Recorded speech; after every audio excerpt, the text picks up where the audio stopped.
तालीमी मैदान से खबर शामिल करें और आपको बताएं कि MD टेस्ट की तारीख का ऐलान। IBA सखर के तहत टेस्ट 8 दिसंबर को होगा। ज़राए के मुताबिक IBA ने टेस्ट के लिए तमाम तैयारियां मुकम्मल कर ली। टेस्ट मराकज़ पर नकल रोकने के लिए सख्त इक़दाम करने का फैसला। रश और बदमज़गी से बचने के लिए कराची में 3 इम्तिहानी मराकज़ कायम होंगे। उम्मीदवारों को एडमिट कार्ड के साथ कोई शनाख्ती दस्तावेजात हमरा लानी होगी। मज़ीद जानते हैं हमारे नुमाइंदे फरहान खान से। जी फरहान। जी बिल्कुल, MD टेस्ट की तारीख का जो ऐलान कर दिया गया है। MBBS और MBDS के दाखिलों के सिलसिले में दोबारा MD टेस्ट इतवार 8 दिसंबर को होगा। ज़राए के मुताबिक टेस्ट IBA सक्कर के तहत लिया जाएगा। IBA सक्कर ने टेस्ट के लिए तमाम तैयारियां मुकम्मल कर ली हैं। टेस्ट मराकज़ पर नकल रोकने के लिए सख्त इक़दाम करने का भी फैसला कर लिया गया है। उम्मीदवारों को शनाख्त के लिए एडमिट कार्ड के साथ शनाख्ती कार्ड, पासपोर्ट, डोमिसाइल या किसी भी तस्वीर वाली मार्कशीट में अपना साथ जो दस्तावेजात लाना जरूरी होगा। जबकि रश और बदमज़गी से बचने के लिए कराची में 3 इम्तिहानी मराकज़ जो वो कायम होंगे। साथ ही साथ हैदराबाद, मीरपुर खास, नवाबशाह, चिक्कर और लाड़काना में भी MD के इम्तिहानी मराकज़ कायम किए जाएंगे। ज़राए के मुताबिक MD टेस्ट 8 दिसंबर को जो वो लिया जाएगा। जी फरहान खान, आप हमारे साथ रहिएगा। पढ़ाई में कमज़ोर तलबा के लिए बड़ी खुशखबरी। मुल्क भर के बोर्ड्स इम्तहानात में पासिंग ग्रेस मार्क्स बढ़ाने का फैसला हो गया। हर मज़मून में पासिंग मार्क्स 33 के बजाय 40 होंगे। 35 नंबर हासिल करने वाले तलबा को 5 ग्रेस नंबर देकर पास किया जाएगा। जबकि ये इतलाक 2025 के इम्तहानात से शुरू होगा। ज़्यादा से ज़्यादा 2 मज़ामीन में ग्रेस मार्क्स दिए जाएंगे। फैसला इंटर बोर्ड कोऑर्डिनेशन कमीशन इजलास में किया गया है। फरहान खान से तफसीलात हासिल करेंगे। बताइएगा फरहान। जी बिल्कुल, ग्रेस मार्क की जो वो मंजूरी दे दी गई है। 2025 के जो इम्तहानात है उसके अंदर ग्रेस मार्क्स की जो वो फैसला किया गया है कि पेशरफ में जो वो 6 मार्क्स बोला गया था कि मंजूरी दी जाएगी, लेकिन हम देख रहे हैं कि 5 मार्क्स की जो वो मंजूरी दी गई है। सिंध में जी मैट्रिक और इंटर ग्रेड मार्क्स में 5 नंबर की जो मंजूरी दी गई है। इंटर बोर्ड कोऑर्डिनेशन कमीशन ने नए ग्रेड फार्मूले के जमन में ग्रेस मार्क्स 3 बढ़ाकर जो वो 5 कर दिए हैं। जबकि फैसले का इतलाक मुल्क भर में मैट्रिक और इंटर के इम्तहान नताइज पर 2025 के इम्तहानात से किया जाएगा। फैसले की मंजूरी तालीमी बोर्ड के चेयरमैनों के मुनक़िद किए 2 रोज़ा इजलास में दी गई है। साथ ही साथ ग्रेस मार्क्स ज़्यादा से ज़्यादा 2 मज़ामीन में मजमूई तौर पर दिए जाएंगे। 2 से ज़ायद मज़ामीन में अगर कोई फेल होगा तो उसका इतलाक जो वो इससे नहीं किया जाएगा। जबकि तीसरे मजमून में उम्मीदवार फेल होने की सूरत में जो वो ग्रेस मार्क्स नहीं दिए जाएंगे। जी बहुत शुक्रिया फरहान खान आपका। मार्च अप्रैल में मुल्क भर में यकसा तौर पर इम्तहानात लिए जाएंगे। जून जुलाई में नताइज का ऐलान किया जाएगा। ये कहा गया है। अपने नाज़रीन को बताएं कि मुल्क भर में यकसा निज़ाम तालीम की जानिब के पेशकदमी देखने में आई है। इस पर अहम इजलास भी किया गया है। मैट्रिक और इंटर इम्तहानात के लिए ग्रेडिंग सिस्टम मुतारिफ करवा दिया गया। इंटर बोर्ड कोऑर्डिनेशन कमीशन ने फार्मूले की मंजूरी दे दी है। बताइएगा फरहान इस हवाले से। जी बिल्कुल, मुल्क भर में यकसा निज़ाम तालीम की जानिब पेशकदमी मैट्रिक और इंटर इम्तहानात के लिए ग्रेड जो तकसीम करने का जो वो ऐलान कर दिया गया। मुल्क भर में यकसा तालीमी निज़ाम को हम देख रहे हैं कि इंटर बोर्ड कोऑर्डिनेशन कमीशन ने फार्मूले की मंजूरी दे दी है। मुल्क भर के तालीमी बोर्ड के चेयरमैन के इजलास में अहम फैसला हुआ है। ग्रेड सिस्टम का इजलास 2025 के इम्तहानात से शुरू होगा। इजलास में 60 नंबर ग्रेस मार्क्स की जो वो सिफारिश पर 5 नंबर की मंजूरी दी गई है। ज़्यादा से ज़्यादा 2 मज़ामीन में मजमूई तौर पर ग्रेस मार्क्स जो वो दिए जाएंगे। तीसरा मजमून में फेल होने की सूरत में फैसले का इतलाक नहीं होगा। इजलास में फ्रेमवर्क MAF की पेशरफ का भी जायजा लिया गया है। मार्च अप्रैल में मुल्क भर में यकसा तौर पर इम्तहानात जो वो लिए जाएंगे। जबकि ज़राए के मुताबिक जून जुलाई में नताइज का ऐलान भी किया जाएगा। बहुत शुक्रिया फरहान खान आपका। सारी उम्र काम किया, पेंशन की बारी आई तो रिटायर्ड मुलाजमीन जलीलो खार। रिटायर्ड मुलाजमीन को बर वक्त पेंशन न मिलने पर महकमा बल्दियात का नोटिस। लोकल गवर्नमेंट बोर्ड के रिटायर्ड मुलाजमीन को बर वक्त पेंशन अदा करने की हिदायत। तमाम बल्दियाती काउंसलर्स को खत इरसाल। आइंदा पेंशन की अदायगी के हवाले से कोई शिकायत ना मिले। महकमा बल्दियात सिंध का हुक्म। मजीद जानते हैं आज़ाद नोहड़ियों से। जी आज़ाद, आगाह कीजिएगा। जी बिल्कुल, कराची मेट्रोपॉलिटन कॉरपोरेशन समेत तमाम मेट्रोपॉलिटन कॉरपोरेशन काउंसिल्स में काम करने वाले जो लोकल गवर्नमेंट बोर्ड के जो मुलाजमिन थे रिटायर होने के बाद में उनकी पेंशन का मामला तहाँ लटका हुआ था, जिसके बाद महकमा बल्दियात सिंध ने इस मामले का सख्ती से नोटिस लिया है और फौरी तौर पर जो है इन जो रिटायर्ड मुलाजिम है इनको पेंशन की मद में रकम अदा करने की हिदायत कर दी है। इस हवाले से सेक्रेटरी लोकल गवर्नमेंट बोर्ड प्यार इलाकों ने एक खत जो है तमाम मेट्रोपॉलिटन कॉर्पोरेशन के मेयर और दीगर काउंसिल उनके चेयरमैन और चीफ एग्जीक्यूटिव को अरसाल किया है। खत में लिखा गया है कि लोकल गवर्नमेंट बोर्ड के जो रिटायर्ड मुलाजिम है उनको पेंशन वक्त पर अदा की जाए और सख्ती से हिदायत कर दी गई है। खत में यह भी लिखा गया है कि रिटायर्ड मुलाजिम को पेंशन मुकर्रर वक्त पर उनके बैंक जो अकाउंट है उनमें जो मुंतकिल की जाए। आइंदा पेंशन की अदायगी के हवाले से कोई महकमा बन गया, कोई शिकायत मौसूल हुई तो उन काउंसिल्स के खिलाफ सख्त कार्रवाई अमल में लाई जाएगी और जिम्मेदार अफसरान है उनके खिलाफ सख्त कार्रवाई की जाए। क्योंकि इस हवाले से महकमा खजाना सिंध वाज़ेह तौर पर पॉलिसी जारी कर चुका है, लेकिन उसके बावजूद मुतमल जो काउंसिल्स हैं इस पर अमल दरामद करने को तैयार नहीं, जिसके बाद आज जो है महकमा बल्दिया ने खत अरसाल करके तमाम काउंसिल्स के मेयर, चेयरमैन और जो चीफ एग्जीक्यूटिव है उनको पाबंद कर दिया कि अब जो इसी को शिकायत न मिले और वक्त पर पेंशन की मद में रकम अदा कर दी जाए। जी आज़ाद नोहरियो, बहुत शुक्रिया आपका। अब आपको बताएं कि सिंध और बलूचिस्तान की मुश्तरका मफादात काउंसिल का इजलास बुलाने की हिकमत अमली। ज़राए के मुताबिक मुश्तरका मफादात का इजलास जल्द से जल्द बुलाया जाए। मुराद अली शाह और सरफराज बुगटी विफाक से दरख्वास्त करेंगे। पीपल्स पार्टी की आला क़यादत ने ग्रीन सिग्नल दे दिया। मज़ीद तफसीलात जानते हैं आजिज़ जमाली से। जी आजिज़। देखिए, ये पीपल्स पार्टी के ज़राए से मालूम हुआ है कि पीपल्स पार्टी ने ये हिकमत अमली बना ली है कि मुश्तरका मफादात काउंसिल का इजलास बुलाने के लिए सिंध और बलूचिस्तान के वज़ीर आला वज़ीर आज़म पाकिस्तान शहबाज शरीफ को खत लिखेंगे और उस खत में उनको कहा जाएगा कि जो CCI का इजलास है वो जल्द अज जल्द बुलाया जाए ताकि सूबों के जो मामलात हैं उनको बैठकर हल किया जाए। उन मामलात में सूबा सिंध को जो है वो कैनालों की तामीर के मसले पर तहफ़्फ़ुज़ात हैं, बलूचिस्तान को गैस की रॉयल्टी के मसले पे तहफ़्फ़ुज़ात हैं, इस तरह दीगर सूबों को भी कुछ मामलात पर तहफ़्फ़ुज़ात हैं। तो इसलिए उस खत में लिखा जाएगा कि मुश्तरका मफादात काउंसिल का इजलास बुलाया जाए। पीपल्स पार्टी चाहती है कि 27 दिसंबर से पहले मुश्तरका मफादात काउंसिल का इजलास हो जाए ताकि जो पाकिस्तान पीपल्स पार्टी को तहफ़्फ़ुज़ात हैं वफाक से वो दूर हो सकें। जी आजिज़ जमाली, आप हमारे साथ रहिएगा। गिलगित बल्तिस्तान के वज़ीर आला ने वज़ीर आला सिंध सैयद मुराद अली शाह से मुलाकात की है। इन्होंने गिलगित बल्तिस्तान के तलबा के लिए हॉस्टल बनाने का मुतालबा किया, जबकि सैयद मुराद अली शाह ने कहा कि वो जल्द गिलगित का दौरा करके NICVD बनाने का जायज़ा लेंगे। मज़ीद तफसीलात जानते हैं आजिज़ जमाली से। जी आजिज़। जी हाँ, यहाँ पे गिलगित बल्तिस्तान के वज़ीर आला गुलबहार खान वज़ीर आला हाउस पहुँचे और मुलाकात हुई है उनकी वज़ीर आला सिंध सैयद मुराद अली शाह से। इस मुलाकात में गिलगित बल्तिस्तान के वज़ीर एक्साइज हाजी रहमत खलीक और मुआविन खुसूसी हुसैन शाह भी शरीक थे। इन्होंने मुतालबा किया है गिलगित बल्तिस्तान के वज़ीर आला ने कि सिंध के जो मेडिकल और इंजीनियरिंग कॉलेजेस में गिलगित बल्तिस्तान के स्टूडेंट्स हैं उनकी सीटें बढ़ाई जाएँ।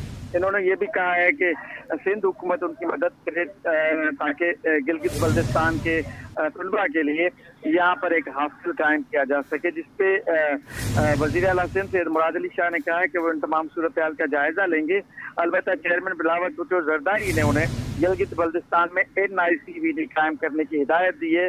लिहाजा सैयद मुराद अली शाह ने कहा है कि वो जल्द गिलगित बल्तिस्तान का दौरा करेंगे और वहाँ पे गिलगित बल्तिस्तान में NICVD कायम करने का जायजा लेंगे ताकि गिलगित बल्तिस्तान को हुकूमत सिंध के ताउन से एक बेहतर अस्पताल दिया जा सके। जी आजिज़ जमाली, अपडेट करने के लिए बहुत शुक्रिया। नाज़रीन, शहर में LPG का कारोबार करना मुश्किल हो गया। LPG इंडस्ट्री एसोसिएशन के नायब चेयरमैन तैमूर मलिक कहते हैं कि LPG फरोख्त करने वालों से रिश्वत तलब की जा रही है, जिसकी वजह से शहरी महंगी LPG खरीदने पर मजबूर हैं। मज़ीद तफसीलात जानेंगे अयाज राना से। जी बिल्कुल, अगर हम बात करें LPG के हवाले से तो इस वक्त LPG की कीमतें जो हैं वो 280 रुपये हैं, जबकि अगर सरकारी ओगरा के रेट्स की बात करें तो 254 रुपये उसका रेट मुतय्यन किया गया है। लेकिन उसके बरक्स मार्केट में इस वक्त ब्लैक मार्केटिंग जारी है। उसकी क्या वजूहत हैं उसको जानने के लिए हमारे साथ LPG इंडस्ट्री एसोसिएशन से मुंसलिक ऑल पाकिस्तान की है वाइस चेयरमैन तैमूर मलिक साहब। 280 रुपये पे गैस बेच रहे हैं आप लोग, क्या बात है? अभी तो सर्दियां आई नहीं, गैस की इतनी जो है वो शॉर्टेज नहीं है, तो कहाँ चली जाएगी ये गैस और क्या वजूहत है? देखिए जी, इसकी वजूहत तो बहुत सारी हैं। एक तो ये वजूहत हैं कि कुछ शॉप्स बंद की थी इंतज़ामिया ने, अब जब वो खुली हैं तो ऐसा हुआ है कि इंतज़ामिया जो भी हमारे इदारे हैं उन्होंने आके रिश्वत का बाजार गर्म कर दिया और अंत मचा दिया, और वो आके दुकानों से रिश्वत ले रहे हैं, पैसे ले रहे हैं।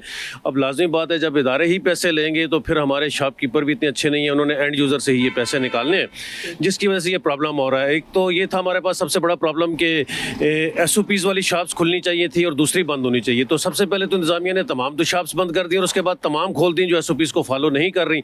अल्लाह ना करे अगर कोई हादसा आ गया तो वो भी हमारे सर पड़ेगा, जो कि इंतज़ामिया की ही जिम्मेदारी है। हमें तमाम जो गैस है ये इस वक्त कभी भी इंतज़ामिया मेरे साथ चलना चाहे मैं साथ हाजिर हूँ। अच्छा, तमाम LPG मार्केटिंग कंपनियां और क्रॉस फिलिंग वाले हमें कोई ऐसा सबूत नहीं दे रहे, कोई सेल टैक्स इनवाइस नहीं दे रहे, जिससे गवर्नमेंट को भी नुकसान हो रहा है और हम लोग भी फंस रहे हैं कि भाई हमें कितने की मिल रही है। एसोसिएशन की जानिब से वाज़ेह ये बात सामने आ रही है कि इस वक्त रिश्वत का बाजार गर्म है। शहर में जो इदारे के लोग आ रहे हैं वो रिश्वत देने के बाद LPG के कानूनी दुकानें हों या गैर कानूनी तरीके से जो LPG फ़रोख्त कर रहे हैं उनको इजाज़त दी गई भी है। इन्होंने खदशा जाहिर किया है कि जो डिस्ट्रीब्यूटर्स हैं उनकी जाने से भी जो है गैस की कीमतों में इजाफा जारी है, जिसके बायस आने वाले दिनों में जो गैस है या LPG जो है वो 300 और 330 रुपए में जो है वो शहर कायद में दस्तयाब होगी। जी, सिंध भर में paramedical staff time scale, health professional allowance और दीगर मुराद से महरूम है। सदर Sindh paramedical staff welfare association कहते हैं एक सूबे में 2 निज़ाम चल रहे हैं। महकमे सेहत में पैरामेडिकल स्टाफ सिर्फ 40% रह गया है। इसी पर तफसीलात जानेंगे मीर की रियो से।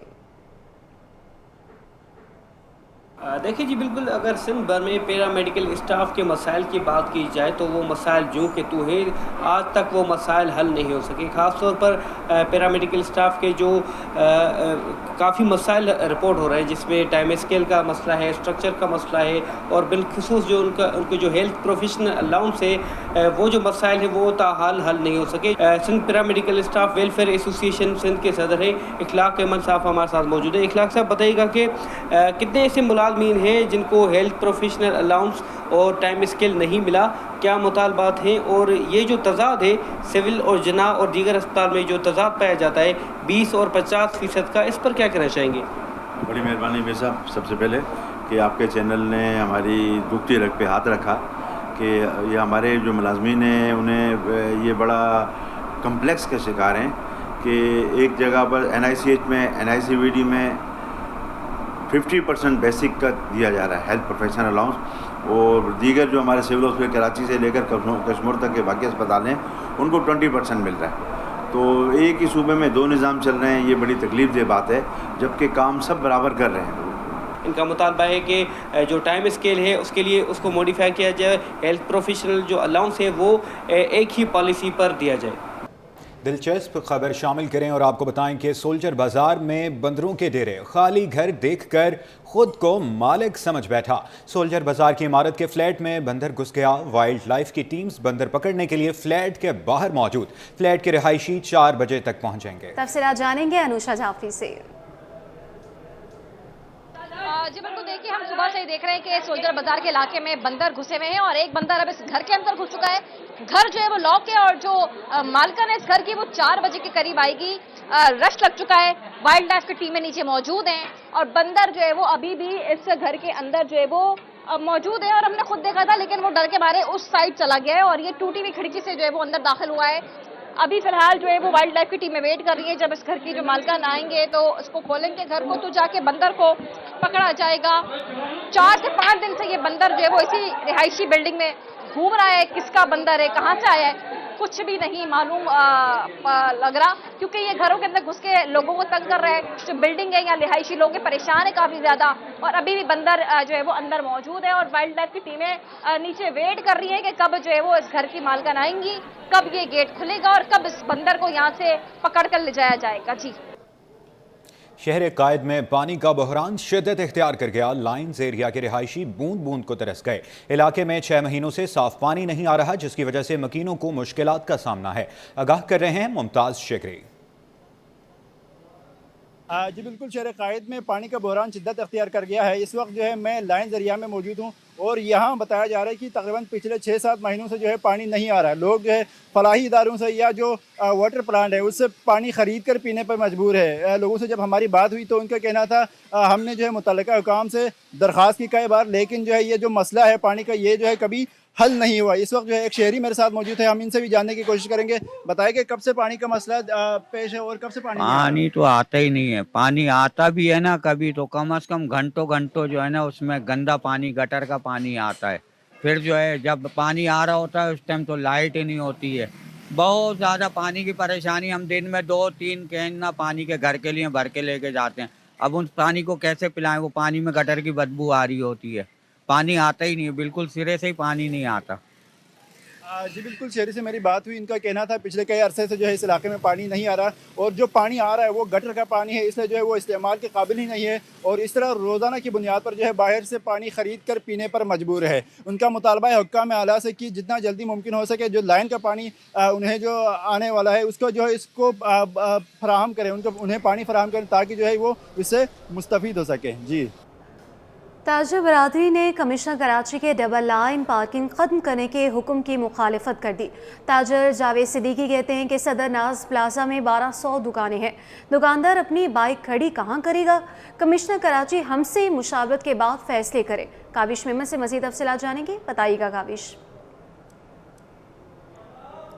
बिल्कुल, देखिए कमिश्नर कराची ने शहर में सिंगल लेन पार्किंग की हिदायत की थी, लेकिन इस वक्त मैं मौजूद हूँ सदर के इलाके में। ये मोबाइल मार्केट से मुत्तसिल इलाका है। यहाँ पर कैमरामैन अली से कहूँ दिखा सकें, यहाँ पर वायलेशन हमें वाज़ेह तौर पर दिखाई दे रही है। डबल लेन पार्किंग लगी हुई है, जबकि कमिश्नर कराची हसन नकवी ने वाज़ेह अहकाम दिए थे कि शहर में ट्रैफिक दबाव को कम करने के लिए सिंगल लेन पार्किंग की जाए। इसी हवाले से मार्केट एसोसिएशन के मौजूद हैं, उनसे जानते। जावेद साहब बताइएगा, वायलेशन हो रही है वाज़ेह तौर पर, क्या कहेंगे इस पर? देखें, कमिश्नर कराची हमारे लिए बड़े काबिल एहतराम है, हमारे बड़े भाइयों की तरह हैं, मगर हर जगह का एक महल वकू होता है, एक डायमेंशन होता है। ठीक है, ये मेन रोड नहीं है, नंबर 1। दूसरी बात ये कि अब यहाँ पे सदर के एरिया में या तो पार्किंग प्लाजा में वहाँ आगे बहुत आगे, जो यहाँ से कई किलोमीटर आगे है, तो कई किलोमीटर तक बहुत से ऐसे भी पेशेंट होते हैं जो मरीज़ भी हों, जो दिल के मरीज़ भी हों या दूसरी बीमारी में, तो वो वॉक भी नहीं कर सकते। और आजकल फाइनेंशियली तौर पर लोग इतने स्टेबल नहीं है कि वो जो है रिक्शा, टैक्सी, उबर, करीम के अंदर आ जाएँ। तो उस वक्त उनके लिए सबसे ज़्यादा सस्ती सवारी जो है वो मोटरसाइकिल है। अब बात यह है कि आप जो बात कर रहे हैं, आपने डबल पार्किंग तो दिखा दी। ये इस वक्त यहाँ पे 1200 दुकानें यहाँ नाज़न जिना प्लाजा के अंदर हैं या के हैं। मुझे बताएं कि अगर एक दुकान में 2 बंदे भी काम करते तो 1200 का मतलब है 2400 मोटरसाइकिल हैं, मगर आपको उससे यहाँ पे कमी नज़र आ रही होंगी। ठीक है, दूसरी बात यह है कि जो पार्किंग के जो लोग आ रहे होंगे वो अपनी गाड़ियाँ कहाँ करें, ये हुकूमत वक्त की जिम्मेदारी है। मैं समझता हूँ कमिश्नर साहब अहकाम तो सादिर कर देते हैं, मगर थोड़ा सा अगर हमें लूप में ले लें या हमसे कोऑर्डिनेट कर लें तो we will be very grateful to him. अगर उन्होंने ऑर्डर ही करना है, अगर उन्होंने जाना है तो कम से कम ये लें, जो 10 रुपये की जगह पे 50 रुपये क्यों ले रहे हैं, 50 रुपये की जगह पे 200 रुपये क्यों ले रहे हैं। और सोने पे सुहागा ये है कि जनाब अब घंटों के हिसाब से शहर कराची के ऊपर जो है वो पार्किंग करें। इस वक्त पूरे शहर कराची का कोई ऐसा कोना नहीं है, कोई ऐसा हिस्सा नहीं है जहाँ पार्किंग माफिया का काबिज ना हो। तो ये हमारी जिम्मेदारी तो सिर्फ ये है कि वो कहते हैं ना, ईमान का सबसे कमज़ोर दर्जा ये है कि आप चीज़ों को as a president Karachi division और ताजा नस्ल इत्ताद मैं इदारों से दरख्वास्त करूंगा कि खुदारा इस तरफ थोड़ा सा नोटिस लें और लोगों को रिलीफ दिलाने की बात करें। बिल्कुल, देखिए ताजिर कहते हैं कि अगर सिंगल लेन पार्किंग होगी तो इससे मसाइल मज़ीद जन्म लेंगे, क्योंकि ताजिर ये कहते हैं कि इस वक्त सदर में जहाँ मैं मौजूद हूँ नाज प्लाजा की तरफ 1200 से ज़्यादा मार्केट हैं, तो यहाँ पे ज़्यादा जो दुकानदार हैं वो भी पार्किंग करते हैं, फिर जो आने वाले कस्टमर हैं वो भी पार्किंग लगते हैं। अगर कमिश्नर के अहकाम पर अमल दरामद होता है तो फिर यहाँ पर सूरत संगीन हो सकती है। जी, वाटर कॉरपोरेशन ने शहरियों के लिए बड़ी खुशखबरी सुना दी। अब वाजबात 35% की डिस्काउंट पॉलिसी के साथ जमा करवाए जा सकते हैं। मज़ीद तफसीलात जानते हैं एहसन अब्बासी से। जी एहसन। जी बिल्कुल, इदारे निकासी फराहमी आपकी जानिब से सार्फिन के लिए एक सहूलत प्रोग्राम लॉन्च किया गया है। बताया जा रहा है कि वो सार्फिन जो बिल की अदायगी करना चाहते हैं बरसों से, जिन्होंने अदायगियाँ नहीं की, उनको 35% तक यकमुश्त अदायगी करने पर सहूलत रियायत फराहम की जाएगी। डायरेक्टर बिलिंग इदारे निकासी फराहमी आप मोहसिन जुल्फ़िकार कैमखानी हमारे साथ मौजूद हैं। सर, मुझे बताइएगा स्कीम का मकसद क्या है? अस्सलाम वालेकुम। वाटर कॉरपोरेशन ने अपने सार्फिन के लिए एक स्कीम मुतारिफ़ कराई है कि जिनके ऊपर ड्यूज़ हैं वो एक साथ इसकी अदायगी करके 35% से लेके 10% तक रियायत हासिल कर सकते हैं मुख्तलिफ इंस्टॉलमेंट्स करा के। इसका मकसद ये है कि कराची के शहरियों को सबसे पहले कि एक मौका फराहम करना कि वो अपने ड्यूज़ क्लियर करें, और दूसरा ये है कि इदारे की रिकवरी को बेहतर बनाना और इस इदारे को मुस्तहकम करना। ठीक है, मुझे बताइएगा मेयर कराची चेयरमैन हैं, वाटर कॉरपोरेशन के CEO, कितनी संजीदगी से इस तमाम तर मामलात को ले रहे हैं, क्योंकि अरबों रुपए मार्केट में मौजूद है जो कि रिकवर नहीं हो पा रहा है, क्या बासानी रिकवर हो जाएगा? जी बिल्कुल, ये मेयर कराची और हमारे CEO सलाउद्दीन अहमद साहब की काविशों से ही हम इस स्कीम को लॉन्च करने में कामयाब हुए हैं, क्योंकि बहुत टाइम से हमारे जो है वो जो एरियाज़ है वो पाइलअप हुआ था और ऐसी कोई स्कीम वाटर बोर्ड नहीं दे पा रहा था अपने वाटर कॉरपोरेशन अपने शहरियों को।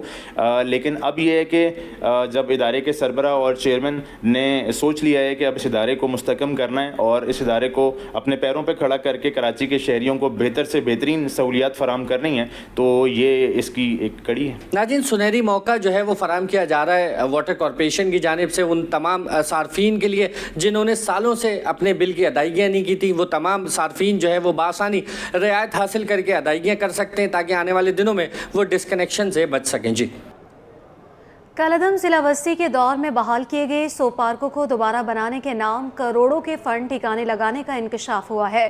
लेबर विंग फंक्शनल लीग ने मामले की फौरी तहकीकात का मुतालबा कर दिया। मज़ीद तफसीलात बताएंगे रिजवान अहमद।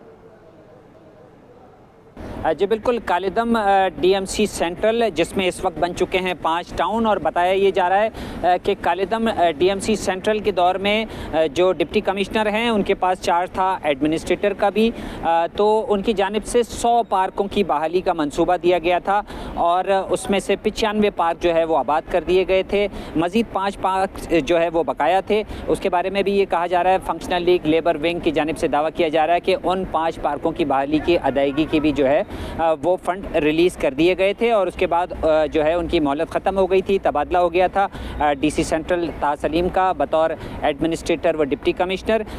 दावा ये किया जा रहा है कि मौजूदा जो मुंतखब बल्दियाती नुमाइंदे आए हैं, 5 टाउन हुकूमतें हैं डिस्ट्रिक्ट सेंट्रल में, यहाँ पर वो पार्क जो कि चंद साल कबल ही जो है 100 पार्कों की बहाली के मंसूबे के तहत बहाल किए गए थे, उनको 8 से 10 माह के दौरान दोबारा जो है वो बहाल किया जा रहा है और उनकी बहाली के नाम पे करोड़ों रुपए के फंड जो हैं वो ठिकाने लगाए जा रहे हैं। मामला क्या है ये हम जानते हैं। सीनियर नायब सदर हैं फंक्शनल लीग लेबर विंग के सैयद नजम रिजवी।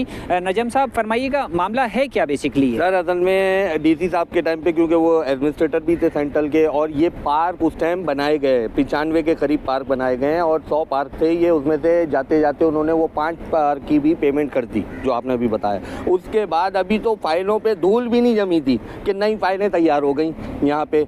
अच्छा, अब आप उठाएं, हम जब भी जाते हैं चेयरमैनों से बात करते हैं, वो बोलते हैं कि हमारे पास वसाइल नहीं है, हमारे पास जो है वो वर्करों को, आज वर्कर जो है वो एक एक चीज़ के लिए रो रहा है, ना उसको ओवर टाइम मिलता है, ना उसको पेंशन मिल रही है, ना उसको जो है उसके अलाउंस मिल रहे हैं, ना इंक्रीमेंट दिए जा रहे हैं, ना आपके एरियाज दिए जा रहे हैं। जिस चीज़ पे पूछा जाए हमारे पास अमाउंट नहीं है, पेमेंट नहीं है, तो ये पैसा यहाँ लगाया जा रहा है। एक ऊपर से डिपार्टमेंट आ गया आपके पास, एक्साइज डिपार्टमेंट, वो पैसा और ये पैसा खपाने के लिए, ये वर्करों को नहीं दिया जा रहा है, ये पैसा खपाने के लिए इन चीज़ों पे दोबारा लगाया जा रहा है। बिल्कुल, मुतालबा ये किया जा रहा है कि वो पार्क जो कि कुछ अर्सा कबल ही बहाल किए गए थे, उनके नाम पर करोड़ों रुपए के दोबारा अखराजात क्यों किए जा रहे हैं? दीगर मसाइल को, मुलाजमीन के मसाइल हों या आवाम के, उन पर फोकस क्यों नहीं किया जा रहा? बने हुए पार्कों पर दोबारा जो फंड यूटिलाइज़ किए जा रहे हैं और उस पर फौरी तहकीकात का मुतालबा किया जा रहा है और ये बात सामने आई है। इनकी जानिब से दावा किया जा रहा है कि वो जो 100 पार्क बहाल किए जाने थे उनकी अदायगी कर दी गई थी, तो दोबारा उन पर अखराजात क्यों? जी